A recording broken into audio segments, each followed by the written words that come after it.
this will be a sort of a tech talk based on non-ADAS vehicles and somewhat technical autonomous vehicle stuff. So yeah, myself Taksh Dhabalia, and I'll be handing over to our first speaker, Aaryan Joshi as well. Hello everyone. So let's get started. Yeah, so introduction, we'll look into the introduction to autonomy and ADAS. So ADAS stands for Advanced Driving Assistance Systems, and ADAS basically started when in 1970 with the invention of anti-lock braking system, which is ABS in vehicles. So we'll look into a few of autonomy levels. So there are a total 6 levels of autonomy, starting with level 0 going up to level 5. So first level is no automation, wherein the driver performs all the tasks. Second level is driver assistance, where basic features like cruise control is on offer. Then we move to level 2, wherein it gets better with few more features, including the adaptive cruise control and lane keep assists. And with level 3, the vehicle handles most of the tasks with the driver intervention whenever required. With level 4, it enhances with the vehicle basically performs autonomously, and with level 5 is the full autonomous level, where the vehicle performs all the tasks in a custom environment. Then the current state of ADAS in India we'll talk about, wherein basically in India we'll look at when ADAS is on offer only in premium vehicles. So we want to bridge this gap and get ADAS systems equipped to all the vehicles. Currently, there are millions of vehicles in India which are like the budget level vehicles, the entry level vehicles, to get them acquainted with the ADAS features. So we'll just dive into some softwares used in ADAS. So first, as you see, you can see in the image as well, that first we'll see the camera. So basically camera is the base for taking the input from the road basically. This camera captures visual data, and then we have various sensors integrated as well. The LiDAR sensor provides a 3D mapping of the road. Then we go with the radar. The radar basically is used for detection of vehicle speeds and objects on the road, the live objects on the road. Then we have GPS for navigation. We have ultrasonic sensors for for ultrasonic sensors for close range, and then finally machine learning for getting everything into one and analyzing data for decision making. So for non-ADAS based vehicles, there are no smart sensors on offer. They rely completely on the driver's skills, and our goal is to bridge this gap and get ADAS like features to all the non-ADAS based vehicles. I hand it over to Taksh. Okay, so thanks Aaryan for the introduction. So moving on, why are we actually diving deeper into this? Like, what's the point of doing this? Yeah. So basically, many vehicles right now on the market are equipped with very, very basic equipment, and to bring certain level of autonomy, at least ADAS level of autonomy, which is L1 or L2, we need to understand the basics, the hardware basics as to what's going on inside the car. So yeah, I'll be moving on to the system architecture. So first of all, what exactly is a CANBUS? Yeah, it's a hardware concept basically. Whatever things are there in the car and infotainment systems like sensors, engine control, steerings and all these things are with the CANBUS. Yeah. So basically it facilitates the data transfer. It's an asynchronous computer network concept or a network concept, and it doesn't really have synchronity in it, synchronous functions in it. So any data which is sent at a particular time, and that's it. So yeah, so in modern cars which offer ADAS, we have ADAS control and radar. That is a separate unit to itself, and other units are connected to the CANBUS. So yeah, so what exactly the data is being sent? Yeah, so this data is basically like standard data packets, and as you can see, the standard CANBUS messages have a data field with a CRC, which is cyclic redundancy checks, and an arbitrary field with certain flags and acknowledgements as to the data has been reached there or not. So that's the basic packets with extended CANBUS messages.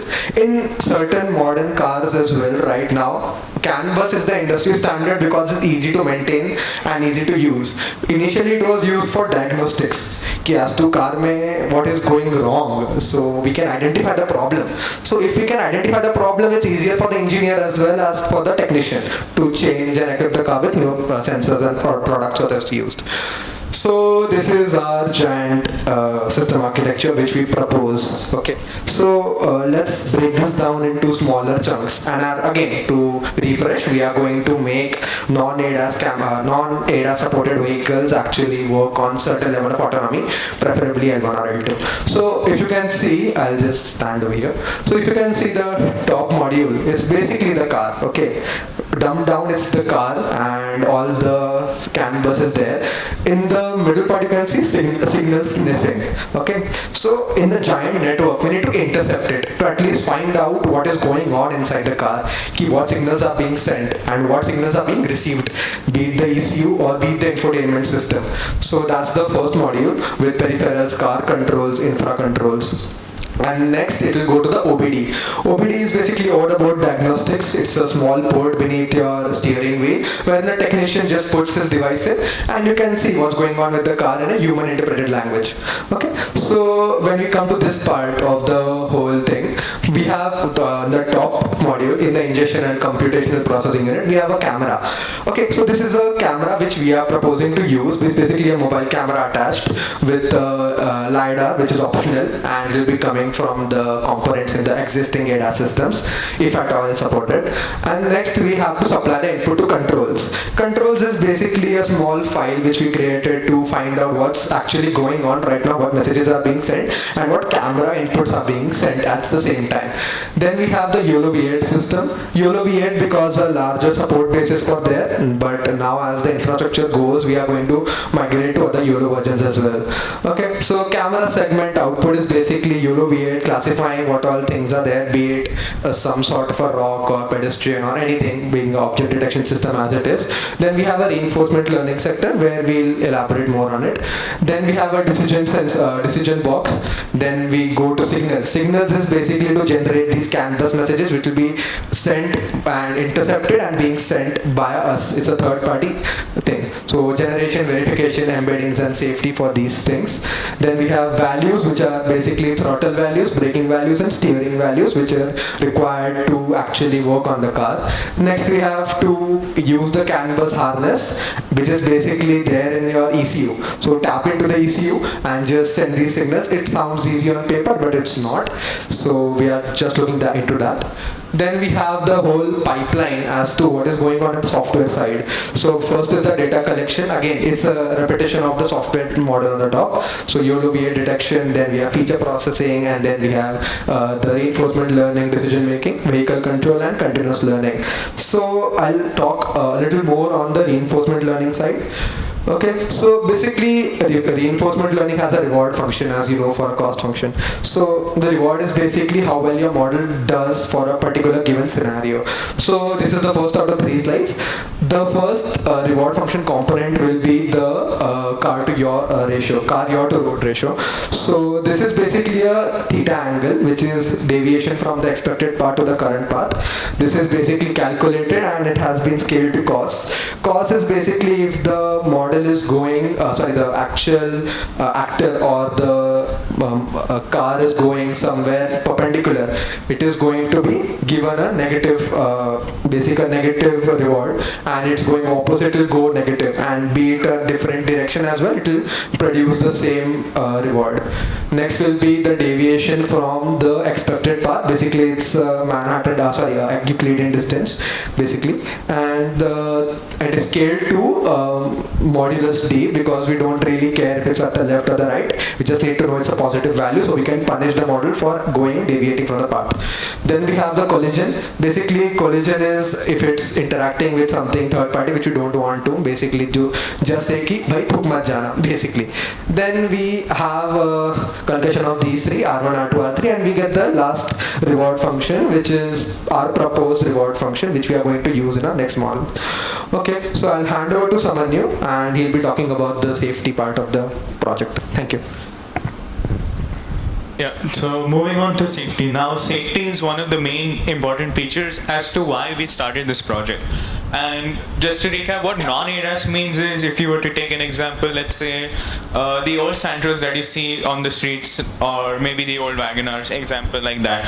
Now we know that collisions are bound to happen. We live in a place where following traffic signals is extremely hard for the general public, and vehicles come from either one direction or the other. Now you can't maintain that sort of concentration at every time, and you're bound to get into an accident. Every day you drive, you're feeling, oh, today I might just get into an accident. Oh well. So with that in mind, our safety features are multi-sensor fusion. So what this means is, we already spoke about our camera system. Adding to the camera system, what more can we introduce? A LiDAR depth sensor. So we're trying to look at the distance between another obstacle which could immediately enter the path. Like suppose a car is just immediately trying to move to the left lane, even though it's on the right side, like that. CANBUS CRC check. So what this means is, the CANBUS is sending the signal to the ECU, that is the electrical component unit of the car. Now, in some cases, what could happen is it sends a corrupted signal. So in that case, the output, it doesn't know what is being received, and that could lead to some other faults when an autonomous driving session is occurring. By having CRC checks, we are reducing the number of corrupted bits or corrupted errors that could end up in the system, so that way you'd have less number of errors being produced. And last is the fail-safe mode. So now there's always a chance that your autonomous system could run into some difficulty and that it could fail. Now the safety of the person is of utmost importance, so he or she has to be attended, and they have to be warned that the autonomous system cannot understand what is going on. Please take control. So it shifts from an autonomous mode back to a manual mode. Like, how to give you an example, in Tesla, it requires the driver to be attentive. They have to have their hands on the steering wheel at all times. And moving on to our core safety features. So this is what we are planning to implement onto our system. The first and most important is pothole detection. There are way too many potholes here, and it's either to avoid the potholes. So how can you avoid the potholes? You have to look at the surrounding obstacle. Is there a car coming from you behind? Can you switch to another lane? So that is lane assisted switching as well.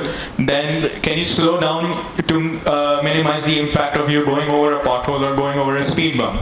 Then we move on to pedestrian detection and emergency braking. This is the most important one, because we know how people just randomly appear onto the street at the last moment. A scooter randomly overtakes you from the wrong side, and then you have to immediately brake.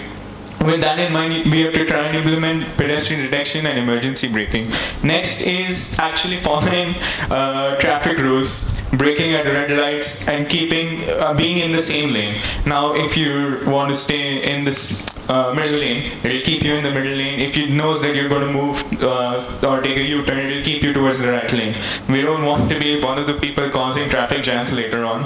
And last is road sign compliance, like speed limits, not going over a speed limit at any flyover, any junction, so that way we can reduce any possible accidents. And moving on to future works.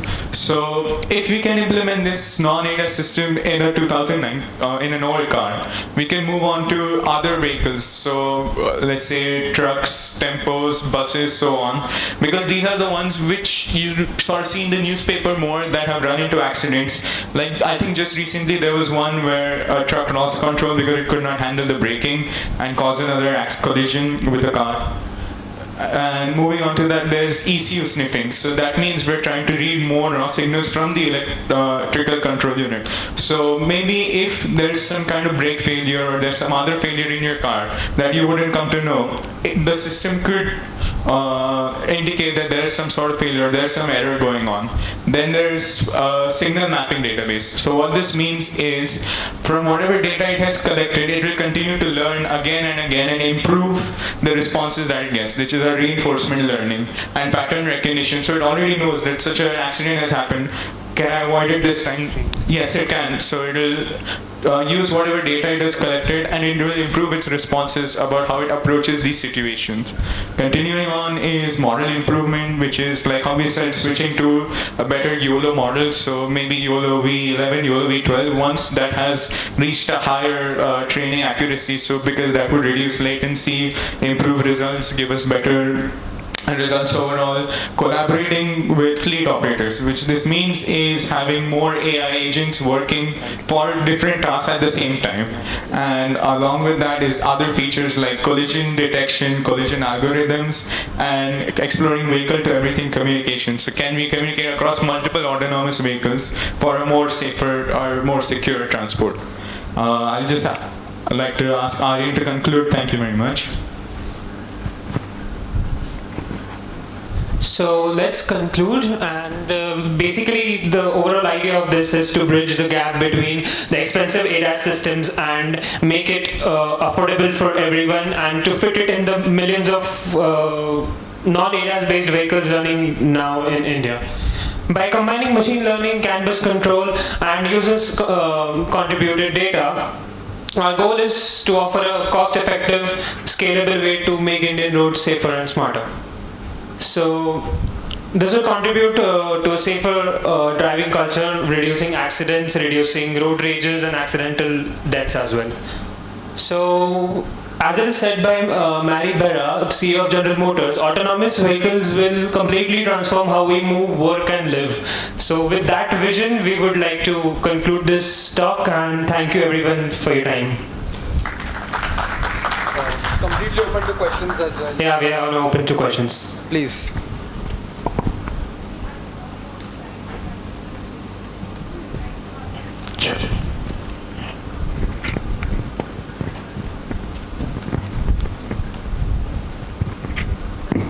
Yeah. Hello?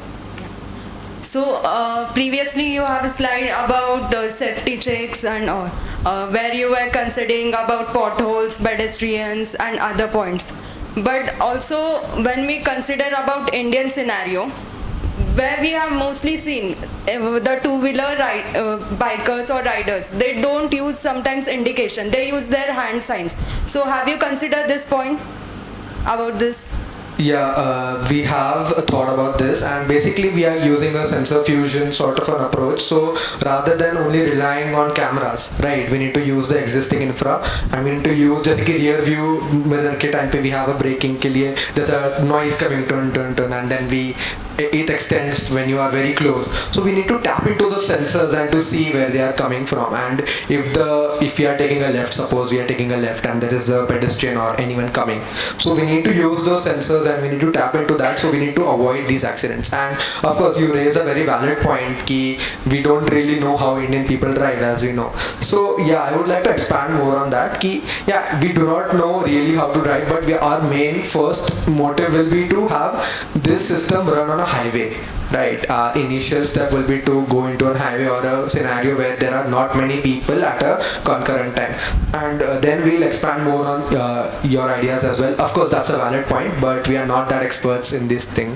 So as we are third-year students from MIT itself, so yeah, we do not have a lot of brain right now. So yeah, that's a valid point, and we'll keep that into consideration as well. Thank you for your feedback. Yeah, actually during my third year I had a project related to autonomous vehicles, where we are trying to detect the pedestrian hand signs. Okay, if someone is passing like from in front of the car, they usually in India we see people passing, they show their hands. We have to recognize those signs like stop signal, slow down signal, and based on that the car will detect those signs and they'll slow down. So that's why I was curious that you have considered this point or not. Maybe this could be a plus point or a feature that could you add in your project. And that's a very valid point again. So yeah, basically pedestrian, if it's there and if it's passing and if it's showing a hand like this, we need to actually detect that hand motion as well, and we need to slow the car down unless and until the pedestrian is gone. Yeah, so that's a very nice point as well. Thank you. Thank you. Any other questions from any other? Yeah, please.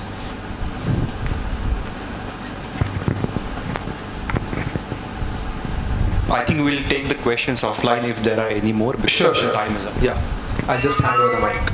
I think so. Thank you very much.